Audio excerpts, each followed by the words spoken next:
I've finally done it. I finally went ahead and finished building my wall deck. This is something I've honestly wanted to make for many years for now. Pretty much whenever I'd open up a booster pack or get a collection of Magic the Gathering cards, if I've ever had a wall in it, I'd always take the walls out, set them aside in a separate little wall box, because one day I knew I wanted to make a beautiful wall deck from all of the walls I have. And if you can see, I've amassed quite a collection of walls, but I picked out the cream of the crop and I threw it all together in this fun little wall deck right here. I just got some fun little props in the background right here, and I thought this guy would be perfect for it. The old Alibaba. It's just a 1 red summon Alibaba. It's a 1/1 creature. It's got red tap target wall, so he can tap some walls. And the flavor text is, when he reached the entrance of the cavern, he pronounced the words "Open Sesame." Just thought it'd be a fun little flavor for the video to have him hanging out up there. On to the actual deck itself. This is a 60 card deck. I'm not really sure what format that fits in because it ranges from cards throughout all of the history of Magic the Gathering, but honestly it's a very casual deck and I have a lot of fun with it. I just love sharing this stuff with you all. So it's a 60 card deck. In the description below will be a complete deck list in case you want to reference that as well. These are the lands I have in it. I have 23 lands in this deck, and I have a couple non-basics and some regular basic lands. The first ones I got Elfhame Palace. It enters the battlefield tapped, and it adds green and white to your mana pool. It enters tapped, but it adds green or white from invasions. Really colorful land right there. I really like the imagery on it. And it's by Dairy Tritelli. Got 2 of those. I got Graypelt Refuge, and I also got Blossoming Sands. They're pretty much the same thing. They both enter the battlefield tapped, but when they enter the battlefield, you gain a life, so you get a bit of life gain from entering it tapped. I'm not a huge fan of lands entering tapped, but I don't want to go crazy and buy dual lands for this deck, because that's just too much. And then it has tapped, add green or white to your mana pool, so it creates green or white mana. Next one, I got some Tranquil Coves. I got 3 of those. They enter the battlefield tapped again. When they enter, you gain some life, and they add white or blue mana to your mana pool. So just a couple non-basic lands I have going on. Next, on to the basic lands, and these are basic lands from the Dungeons & Dragons set, the new set. I really like how they have flavor text on the basic lands. I think that's the first time they've ever done that. I just think it adds a lot of flavor to the lands. I like it. So I got some forests. I got 2 basic forests. Got some plains. I got 1, 2, 3, 4, 5, 6, 7, 8 basic plains. Got some islands. I got 1, 2, 3, 4, 5, 6 basic islands. So that is all of the mana I have. I'm sure that there's different types of mana pools you can make and set up, but this is what I had offhand, and I thought it'd be perfect for this deck. Next thing is, let's check out the creatures and everything else.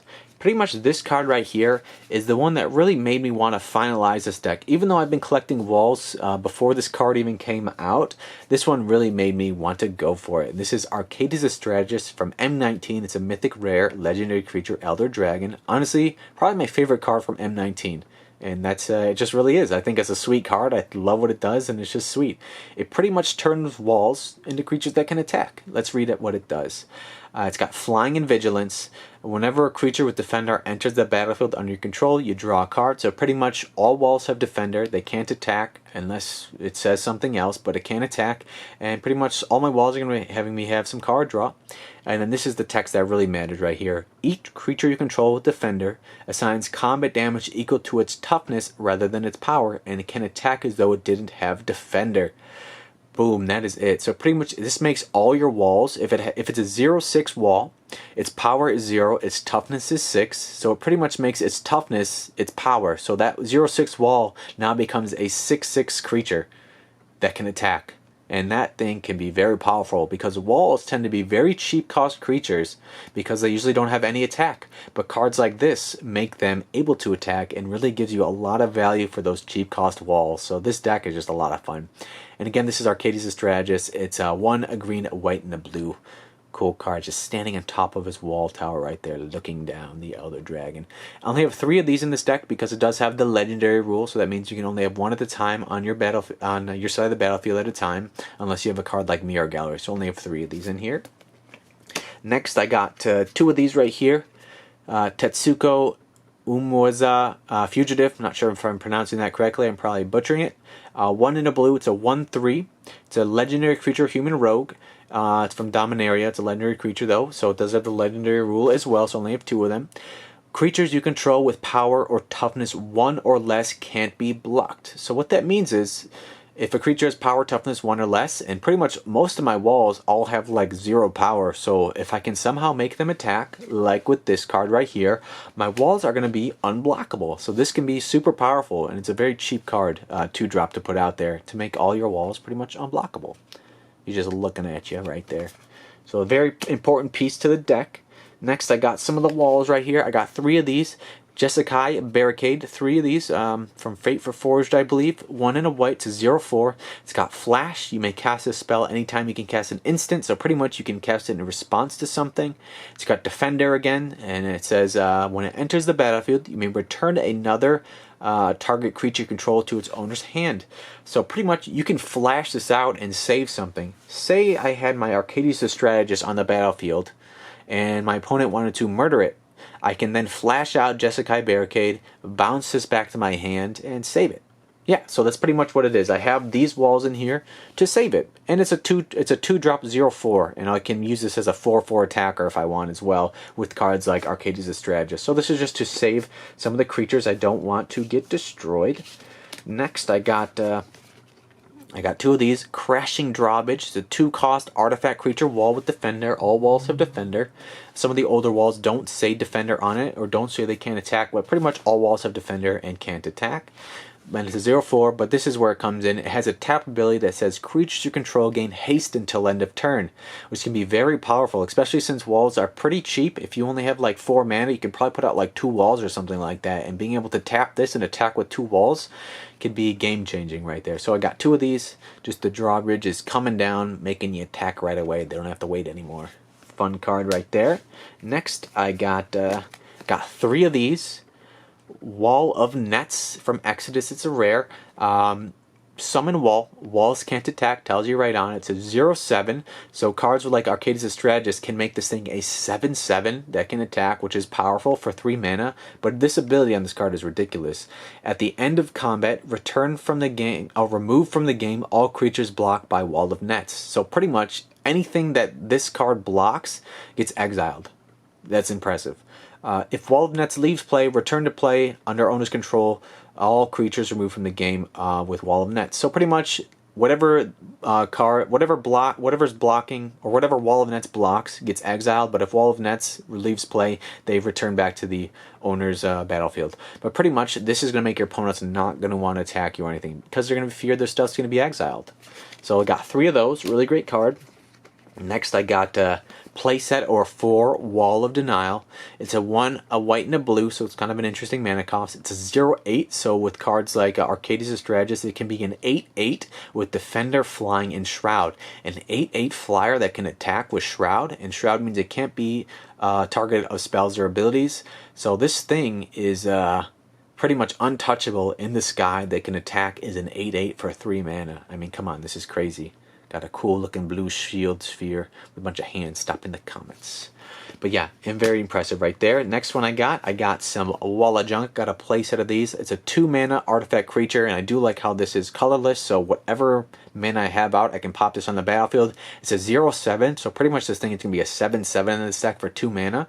And whenever Wall of Junk blocks, return it to owner's hand at the end of combat. So the only downfall of this card is whenever it blocks, it gets returned to its owner's hand. But in this deck, I'm going to be attacking with it, so I'm really not worried about that at all. This is from Urza's. Very cool right there. Big old Wall of Junk. This guy is looking at it wondering, how do I get past it? Looks like a bunch of windows and stuff in there. Very cool. And then this is my favorite wall in the whole deck, honestly. Did I miss one? I had a playset. Where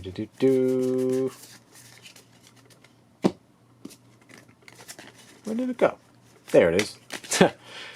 There we go. I have a playset of Shield Sphere. It's a 0-cost artifact creature. So it's a 0-cost artifact creature that's a wall. It's a 0/6 for a 0. And in this deck, it's going to be a 0-cost 6/6. It's going to be able to attack for 0 mana. That's going to be a 6/6. The only downfall to it is if it's assigned to block, you put a -0, -1 counter on it. So every time it blocks, it gets a little bit weaker. But in this deck, I want to be attacking with it. So pretty much in this deck, it's going to be 0-cost 6/6 creature, which is super awesome and amazing. This is definitely my favorite wall in Magic the Gathering. Crazy looking sphere right there. So I got a playset of those. The next ones I got onto some enchantments and instants and stuff like that. I got a playset or 4 High Alert. 1 a white and a blue. It's an enchantment. And it pretty much does the best things Arcade as a Strategist does. Each creature you control assigns combat damage equal to its toughness rather than its power. So again, a card like this becomes a 6/6 pretty much, which is amazing.